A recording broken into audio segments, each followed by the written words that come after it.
আমাদের এখানে প্রশ্ন দেওয়া আছে যে এসএসসি 2026 সালের শিক্ষার্থীদের জন্য সংক্ষিপ্ত প্রশ্ন বা এমসিকিউতে প্রশ্ন আসবে যে দুটি সংখ্যার অনুপাত 5:7 বা দুটি সংখ্যার অনুপাত 5:7 এবং এদের গসাগু 4 হলে বা 4 হলে সংখ্যা দুটি নির্ণয় করো।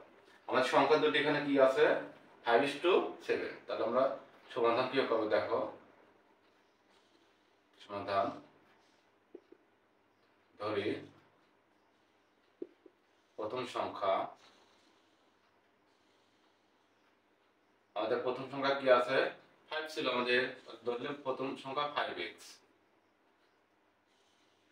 দ্বিতীয় সংখ্যা আমাদের এখানে কি আছে 7x। প্রশ্ন বলছে যে এদের গসাগু, তাহলে এই দুটো আমাদের গসাগু মানে কি আমাদের শুধু মিল। আমাদের এই দুটো প্রশ্নের মধ্যে কোনো কিছু মিল নেই, দশমিক সংখ্যা কিন্তু x আর x মিল আছে। লিখবো আমাদের সুতরাং গসাগু, আমাদের গসাগু মিল কি আছে x। প্রশ্ন মতে গসাগু সমান কত আমাদের 4, গসাগু মান কি আছে x, x সমান কি 4 বা 4। সংখ্যা দুটি নির্ণয় করো, তাহলে x এর মান আমরা এখানে বসা দেই। প্রথম সংখ্যা আমাদের কি আছে,